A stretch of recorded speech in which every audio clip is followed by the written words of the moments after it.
Assalamualaikum warahmatullahi wabarakatuh dan selamat pagi. Salam sehat untuk kita semua. Baik, terima kasih atas waktu dan kesempatan yang diberikan kepada saya. Perkenalkan, nama lengkap saya Ayatun Ima dengan NIM 20011600092, Prodi Bimbingan Konseling semester 3, mata kuliah Komunikasi Antar Pribadi. Di sini saya akan membawa satu topik tentang komunikasi dasar dalam konseling sebagai konselor. Konseling merupakan suatu proses komunikasi antara konselor dan konseli.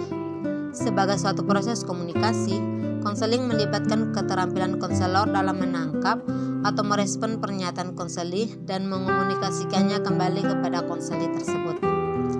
Dalam berkomunikasi dengan konseli, konselor seharusnya menggunakan respon-respon yang fasilitatif bagi pencapaian tujuan konseling.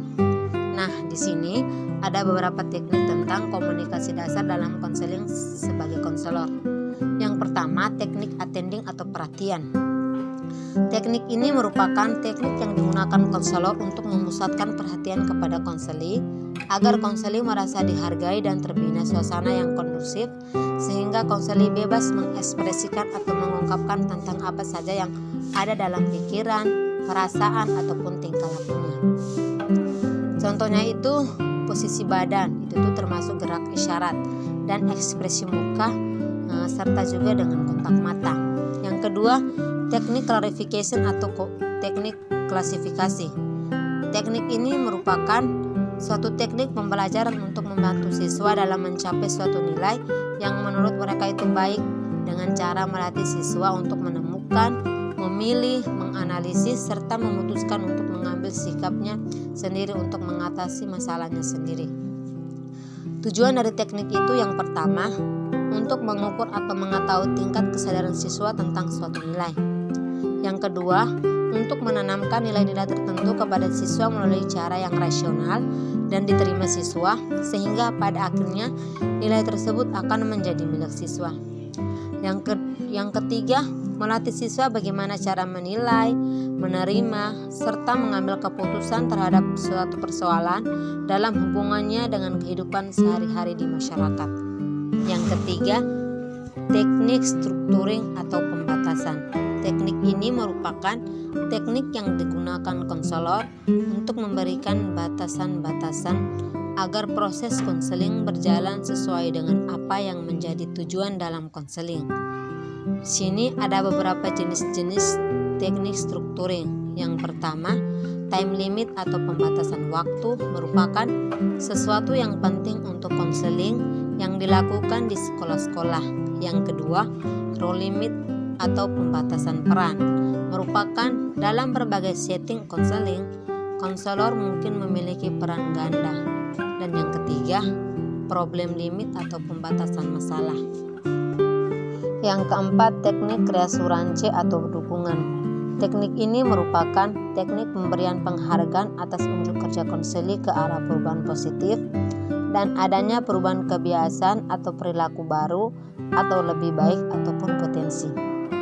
Di sini ada beberapa jenis teknik reassuransi.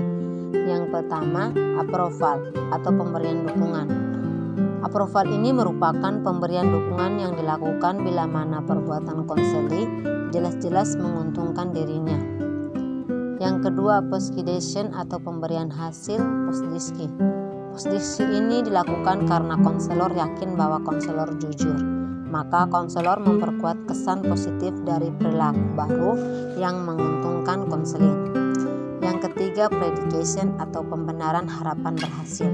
Prediksi ini diberikan kepada klien menyatakan rencana tindakan yang maju diramalkan dapat menguntungkan diri konseli, tapi konseli kurang yakin keberhasilannya atas rencananya.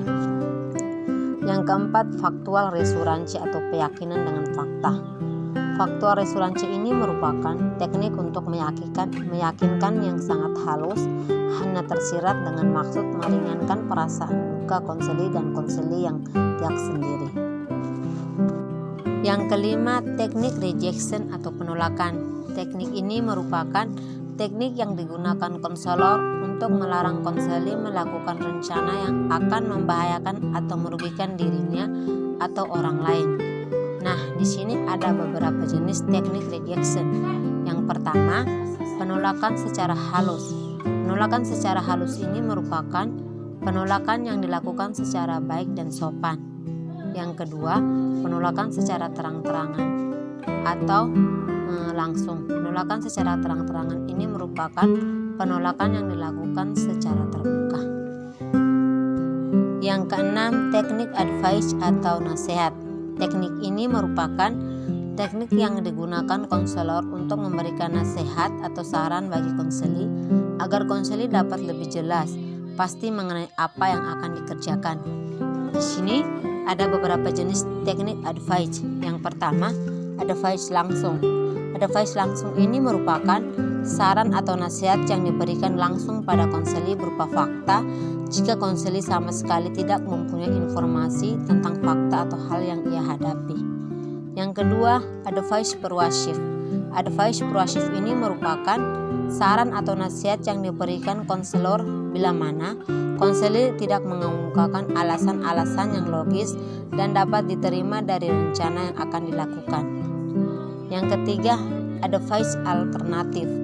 Advice alternatif ini merupakan nasihat atau saran yang diberikan konselor setelah konseli mengetahui kelebihan dan kelemahan setiap alternatif. Sekian dari hasil penjelasan saya mengenai teknik komunikasi dasar dalam konseling sebagai konselor. Semoga bermanfaat bagi kita semua. Sekian dan terima kasih dari saya. Wassalamualaikum warahmatullahi wabarakatuh dan selamat pagi.